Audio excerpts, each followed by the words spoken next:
Hello my fellow engineers and electricians. Welcome to my channel Scholars Lane. आज हम बात करेंगे इलेक्ट्रिसिटी के जनरेशन, ट्रांसमिशन और डिस्ट्रीब्यूशन की. So let's start our video without wasting time. जैसा कि मैंने आपको पहली वीडियोस में भी बोला है कि अगर किसी टॉपिक को हमें पढ़ना है तो उसको हम बेसिक से पढ़ें तो वो ज्यादा अच्छे से समझ में आता है. तो सबसे पहले हम बेसिक देखेंगे, जनरेशन क्या होता है, ट्रांसमिशन क्या होता है और डिस्ट्रीब्यूशन क्या होता है. उसके बाद स्टेप बाय स्टेप हम समझेंगे कि जनरेशन कैसे होता है, ट्रांसमिट कैसे की जाती है इलेक्ट्रिसिटी और डिस्ट्रीब्यूशन में क्या क्या पॉइंट्स आते हैं. सो आइए हम बात करते हैं जनरेशन की. जहां पर विद्युत बनाई जाती है उसको हम जनरेटिंग स्टेशन कहते हैं. जैसे कि आप ये देख रहे होंगे पावर प्लांट्स, मैंने यहाँ पे बहुत सारे पावर प्लांट्स लिखे हैं. जैसे कि आप देख रहे होंगे ये सभी जनरेशन में काम आते हैं. तो हम एक के बाद एक सारे पावर प्लांट्स को थोड़ा सा डिस्कस करेंगे. उसके बाद हम एक एग्जाम्पल लेके आपको जनरेशन, ट्रांसमिशन और डिस्ट्रीब्यूशन पूरा समझाएंगे. सबसे पहले हम जान लेते हैं कि जनरेशन क्या होता है. जहां पर विद्युत बनाई जाती है उसको हम जनरेटिंग स्टेशन कहते हैं और विद्युत बनाने का जो प्रोसेस होता है उसको हम जनरेशन कहते हैं. और अब हम बात करेंगे जनरेशन के एनर्जी सोर्सेस की. तो एनर्जी सोर्सेस हमारे पास दो तरीके के होते हैं, एक तो कन्वेंशनल और एक non conventional. Conventional energy sources को हम नॉन रिन्यूएबल एनर्जी सोर्सेस भी बोलते हैं और नॉन कन्वेंशनल सोर्सेस को हम रिन्यूएबल एनर्जी सोर्सेस भी बोलते हैं. बहुत सारे स्टूडेंट्स में ये डाउट होता है कि नॉन रिन्यूएबल क्या होता है, रिन्यूएबल एनर्जी क्या होती है. तो आज मैं आपका वो डाउट भी क्लियर करूंगी. नॉन रिन्यूएबल मतलब जो सोर्सेज आप एक बार खर्च करके उसको वापस से प्राप्त नहीं कर सकते, वो नॉन रिन्यूएबल एनर्जी सोर्सेज कहलाते हैं. जैसे कि आपका न्यूक्लियर पावर प्लांट में होता है, थर्मल पावर प्लांट में होता है और डीजल पावर प्लांट में होता है, हाइड्रो पावर प्लांट में होता है. जैसे कि थर्मल पावर प्लांट में कोयला यूज होता है जिसको हम इंग्लिश में कोल भी कहते हैं. अगर हम एक बार कोल को जला देते हैं तो हम उसे वापस से रिन्यू नहीं कर सकते, इसीलिए वो हमारा नॉन रिन्यूएबल एनर्जी सोर्स कहलाता है. अब हम अपने रिन्यूएबल सोर्सेस की बात करते हैं, जैसे कि solar power plant, wind power plant, biomass, tidal waves, geothermal etcetera. इसका मतलब वो power plant, renewable power plant वो पावर प्लांट होते हैं जो हमें डायरेक्टली नेचर से प्राप्त होते हैं. जैसे सोलर पावर प्लांट में हमें सूर्य की किरणों से हम इलेक्ट्रिसिटी जनरेट करते हैं. विंड पावर प्लांट में हम पवन चक्कियों के द्वारा एनर्जी प्रोड्यूस करते हैं. ऐसे ही हमारा सारे के सारे जितने भी हमारे प्रकृति से प्राप्त होने वाले सोर्सेस हैं उनको हम रिन्यूएबल एनर्जी सोर्सेस कहते हैं. जो हमारे नॉन कन्वेंशनल सोर्सेज होते हैं, मतलब कि जो नेचर से प्राप्त होते हैं, उससे हम बहुत ही थोड़ा सा एनर्जी प्रोड्यूस कर पाते हैं. मतलब बहुत उनका जनरेशन जो होता है वो बहुत कम होता है. लेकिन जो हमारे नॉन रिन्यूएबल कन्वेंशनल सोर्सेज होते हैं उनसे हम हाई पावर जनरेट कर पाते हैं. ये तो हुई हमारी जनरेशन की बात. अब हम बात करेंगे ट्रांसमिशन की. ट्रांसमिशन मतलब क्या, जैसे कि मैंने अपनी इलेक्ट्रिसिटी वाली वीडियो में भी बताया था आपको. ट्रांसमिशन मतलब होता है कि एक स्थान से दूसरे स्थान तक विद्युत को लेके जाना ही ट्रांसमिट कहलाता है. और उस एनर्जी को जो हम जनरेटिंग स्टेशन से जनरेट करते हैं, एनर्जी जो हम इलेक्ट्रिसिटी जनरेट करते हैं, उसको हम ट्रांसमिशन के माध्यम से डिस्ट्रीब्यूशन तक पहुंच जाते हैं और वहां से सबको बांटी जाती है. तो जो ट्रांसमिशन होता है हमारा वो इलेक्ट्रिक केबल और वायर्स के द्वारा पूर्ण किया जाता है. और ट्रांसमिशन में केबल के साथ साथ ट्रांसफॉर्मर्स भी बहुत बड़ा रोल निभाते हैं. वो जब हम एक प्रोसेस पढ़ेंगे जो मैं आपको यहाँ पे बताऊंगी पूरा प्रोसेस जनरेशन, ट्रांसमिशन, डिस्ट्रीब्यूशन का, तब आपको समझ में आएगा कि ट्रांसफॉर्मर क्यों सबसे ज्यादा जरूरी है. तो ये पूरा प्रोसेस जानने के लिए आप मेरे साथ लास्ट तक वीडियो में बने रहे तो आपको अच्छे से समझ में आएगा कि कहाँ से जनरेट होती है इलेक्ट्रिसिटी और हमारे घर तक कैसे आती है. अब हम बात करते हैं अपने डिस्ट्रीब्यूशन की. डिस्ट्रीब्यूशन मतलब डिस्ट्रीब्यूट करना, बांटना. इलेक्ट्रिसिटी का डिस्ट्रीब्यूशन, इलेक्ट्रिसिटी को बांटना ही हमारा डिस्ट्रीब्यूशन कहलाता है। जैसे कि इलेक्ट्रिसिटी का डिस्ट्रीब्यूशन इंडस्ट्रीज में होता है, हॉस्पिटल्स में, होटल्स में, या फिर जहां पे भी आप रहते हो, जाते हो, मॉल्स हुए या आपके घरों तक में भी डिस्ट्रीब्यूशन वही होता है कि जो आपको इलेक्ट्रिसिटी आपके घरों तक पहुंचाई जाती है, बांटी जाती है, उसको हम डिस्ट्रीब्यूशन कहते हैं। तो चलिए अब मैं आपको पूरा प्रोसेस समझाती हूँ कि जनरेशन कैसे होता है, ट्रांसमिशन और डिस्ट्रीब्यूशन। तो आप पहले, जब मैं यहाँ पे ड्रॉ करूंगी, आप पहले वीडियो को पॉज कीजिएगा। अगर आप नोट्स बना रहे हैं तो उसको ड्रॉ कीजिएगा और उसके बाद आराम से बैठ के समझिएगा कि प्रोसेस क्या है, कैसे हम ट्रांसमिट कर रहे हैं और कौन कौन सी चीजें इंपॉर्टेंट है। जैसा कि आप बोर्ड पे देख सकते हैं कि मैंने जनरेशन से लेके, ट्रांसमिशन से लेके डिस्ट्रीब्यूशन तक का पूरा डायग्राम बनाया है। आप इसको ड्रॉ करके समझ लीजिएगा। मैंने इसमें जनरेशन को ग्रीन पेन से, ट्रांसमिशन को ब्लू पेन से और डिस्ट्रीब्यूशन को ब्लैक पेन से डिनोट किया है। अब हम बात कर लेते हैं सबसे पहले जनरेशन पे। ये मैंने हाइड्रो पावर प्लांट लिया है। हाइड्रो पावर प्लांट में क्या होता है कि पानी जो है वो बहुत ऊंचाई से टरबाइन पे गिराया जाता है। टरबाइन ये यहाँ पे इतनी छोटी दिख रही है पर ऐसी होती नहीं है, टरबाइन बहुत बड़ी होती है, उसमें ब्लेड्स होते हैं और जब ये पानी इस पे डलता है तो टरबाइन घूमती है और घूमने के साथ साथ इस पे एक शाफ्ट जुड़ी होती है जो अल्टरनेटर से जुड़ती है। तो जब ये टरबाइन घूमती है तो शाफ्ट भी मूव करने लग जाती है और अल्टरनेटर को भी वो मूव कराती है। इस वजह से अल्टरनेटर एक्साइटेड हो जाता है और फिर वो पावर जनरेट करने में कैपेबल होता है। इसके बाद जो हमारी पावर जनरेट होती है वो 3 फेज जनरेशन होता है, जिसमें कि R, Y, B से हम अपने 3 फेजेस को डिनोट करते हैं। R मतलब रेड फेज, Y मतलब येलो फेज और B मतलब ब्लू फेज। मतलब लाल, पीला और नीला फेज हम फेज जनरेट होता है। 3 फेज में हम जनरेशन इसलिए करते हैं ताकि उसमें लॉसेस बहुत कम हो और जनरेशन के बाद ट्रांसमिशन हमें इजी पड़ जाए और उसमें लॉसेस भी कम हो। इस वजह से हम 3 फेज में जनरेट करते हैं और ट्रांसमिट भी 3 फेज में ही करते हैं। Now we talk about transmission.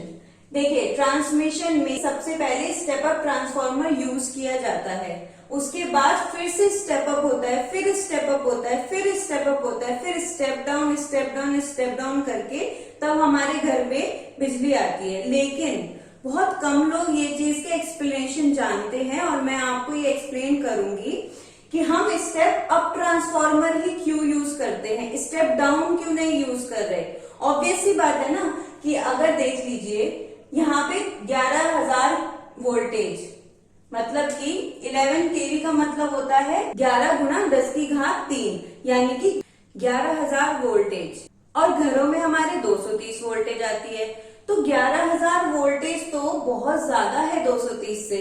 तो फिर हमें स्टेप अप करने की जरूरत क्यों पड़ी, हम स्टेप डाउन क्यों नहीं कर रहे हैं। और चलिए स्टेप डाउन भी छोड़िए, हम ऐसे ही क्यों नहीं लेके आ जा रहे घर तक, 230 तो आ ही जाएगी ना। तो इसका आंसर आपको मैं आज दूंगी कि यहाँ पे हम स्टेप अप ट्रांसफार्मर क्यों यूज कर रहे हैं।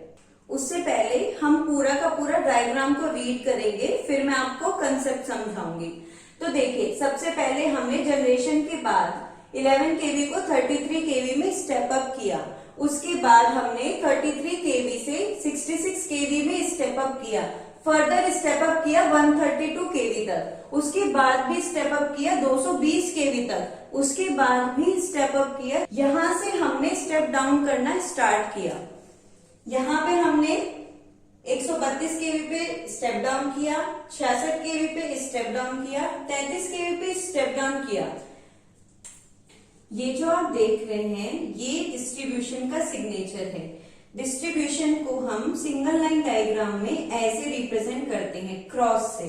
तो इसका मतलब जब हमने फर्दर स्टेप डाउन किया 33 केवी पे, तो कुछ इंडस्ट्रीज को 33 केवी रिक्वायर्ड होता है, वो सेपरेट अपने स्टेप डाउन ट्रांसफार्मर अपने ही इंडस्ट्री में लोकेट करते हैं और वहां पे स्टेप डाउन करके उसको यूज करते हैं। फिर हमने फर्दर स्टेप डाउन किया 11 केवी तक, फिर कुछ इंडस्ट्रीज और कंपनीज ऐसी होती है जिनको 11 केवी की रिक्वायरमेंट होती है, तो वो 11 केवी यूज करते हैं। तो यहाँ पे भी मैंने डिस्ट्रीब्यूशन का साइन लगाया है, यहाँ पे डिस्ट्रीब्यूट हो रही है इलेक्ट्रिसिटी।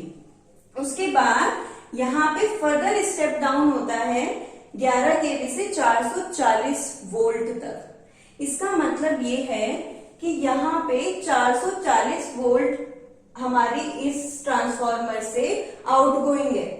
तो आप यहाँ पे देख रहे होंगे कि आर वाई बी के साथ मैंने एक और वायर लिया है जिसको हमने एन से रिप्रेजेंट किया है। ये हमारा न्यूट्रल वायर होता है। बहुत बार ऐसे क्वेश्चंस स्टूडेंट्स को आते हैं कि ट्रांसफार्मर में से एक जो एक्स्ट्रा वायर निकलता है वो किस चीज का होता है, वो कहाँ से आता है? वो ट्रांसफार्मर के टर्मिनल से ही आता है। वो डिपेंड करता है कि ट्रांसफार्मर का डिस्ट्रीब्यूशन आप कौन सी साइड से कर रहे हैं। अगर आपको फेज के साथ साथ न्यूट्रल भी चाहिए तो वो फोर्थ वायर यहां से निकलता है। तो देखते हैं, देखिए अब मैंने यहाँ पे क्या किया, एक आर फेज लेके एक न्यूट्रल लेके इस घर की वायरिंग कर दी, एक वाई फेज लेके एक न्यूट्रल लेके इस वाले घर की वायरिंग कर दी, और बी फेज लेके न्यूट्रल लेके इस वाले घर की वायरिंग कर दी। मैं आप सभी को बताना चाहती हूँ कि हमारे घरों में हमेशा सिंगल फेज पावर आती है। ये आपको पता भी होगा, अगर नहीं पता है तो मैं आपको बता रही हूँ कि हमारे घर में सिंगल फेज पावर आती है और हमारे जितने भी इक्विपमेंट होते हैं घर के, लाइट हो, बल्ब हो, फैन हो, ये सब हमारे सिंगल फेज पे काम करते हैं। तो ये हमारे घर का प्रोसेस है। अच्छा ठीक है, मैं आपसे एक बहुत इंटरेस्टिंग सवाल पूछती हूँ, लेकिन शर्त है कि आपको वीडियो पॉज करना है और उसका आंसर मुझे बताना है, लेकिन बिना चीटिंग किए हुए।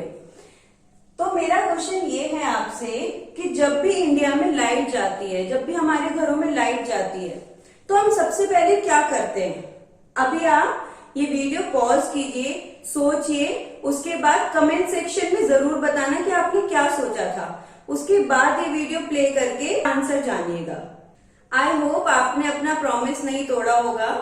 तो मेरा आंसर ये है कि जब भी कभी इंडिया में लाइट जाती है, जब भी हमारे घर में लाइट जाती है, अभी तो इन्वर्टर्स आ गए हैं, वो तो एक अलग बात है, बट जब पहले लाइट जाती थी तो हम सबसे पहले दूसरे के घर में जाके देखते थे कि उसकी लाइट आ रही है कि नहीं आ रही है।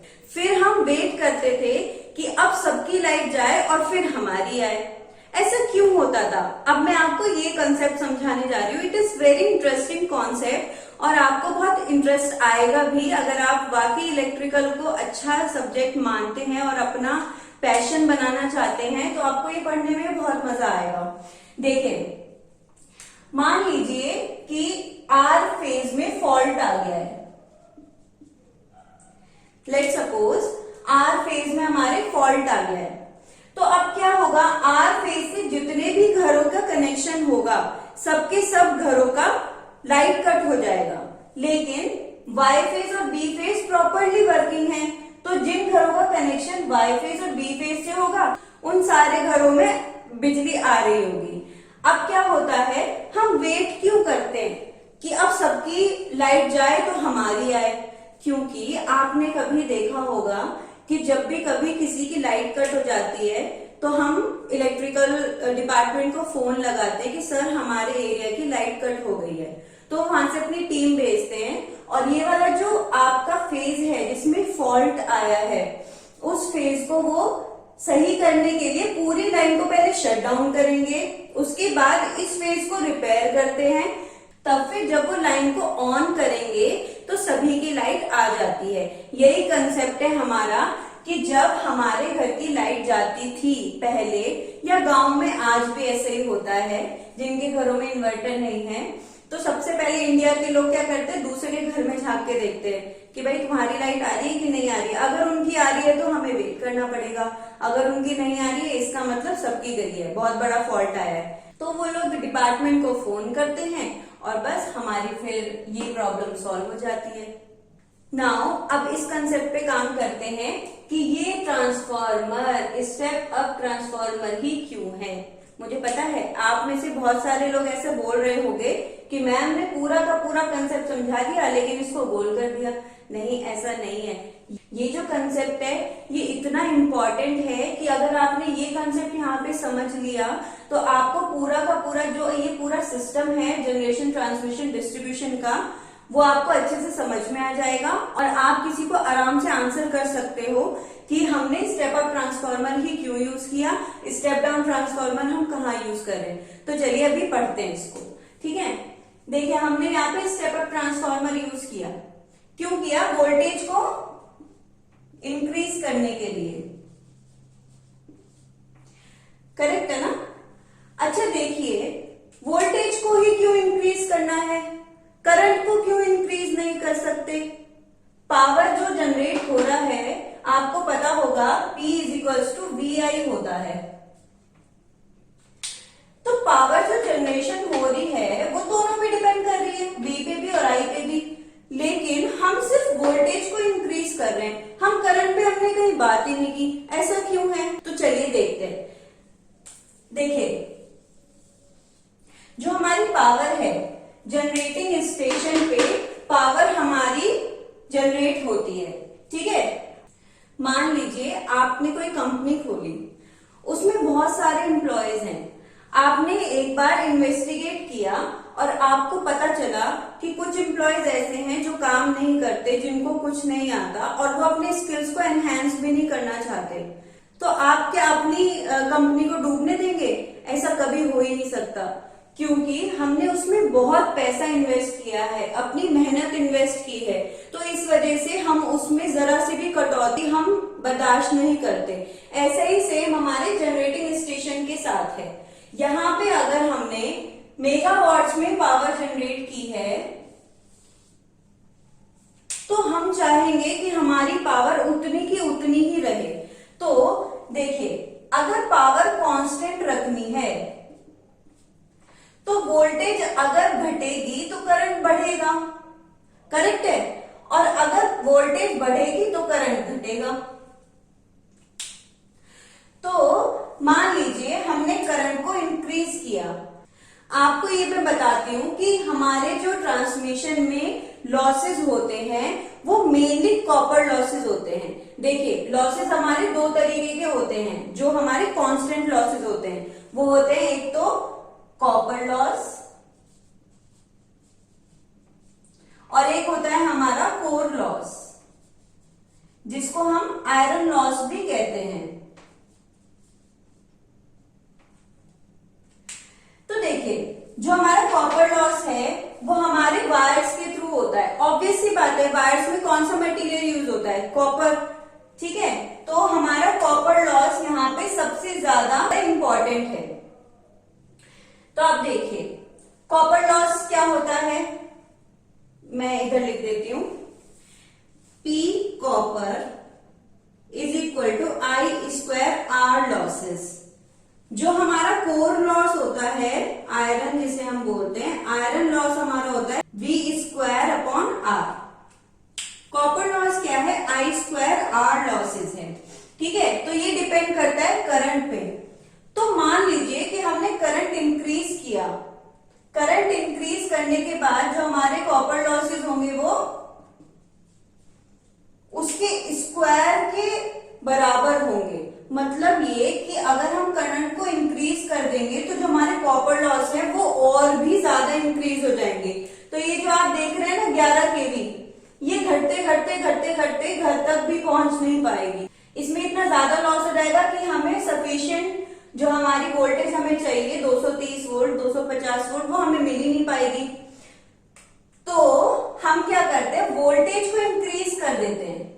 अगर वोल्टेज इंक्रीज होगा, पावर कांस्टेंट है, तो करंट क्या होगा? डिक्रीज होगा। अगर करंट डिक्रीज होता है तो कॉपर लॉसेस भी डिक्रीज होंगे, हमारी इफिशियंसी भी इंक्रीज होगी। इफिशियंसी हमारी होती है दक्षता।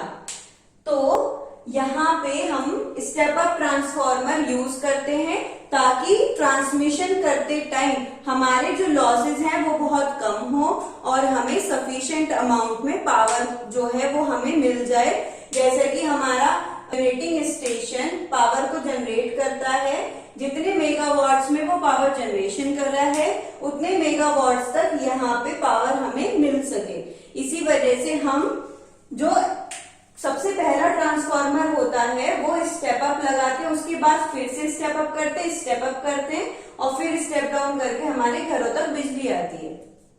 सेकंड क्वेश्चन ये है, आपके दिमाग में आना चाहिए क्वेश्चन कि यहाँ पे एक ट्रांसफार्मर हमने स्टेप अप यूज कर दिया, दूसरा भी स्टेप अप यूज कर दिया, मैम इतने सारे ट्रांसफार्मर क्यों स्टेप अप किए हैं, इतने सारे स्टेप अप ट्रांसफार्मर लगाने की क्या जरूरत है? तो ये आपका क्वेश्चन अगर दिमाग में आया है तो बहुत अच्छी बात है, बिल्कुल सही क्वेश्चन आपके दिमाग में आया है।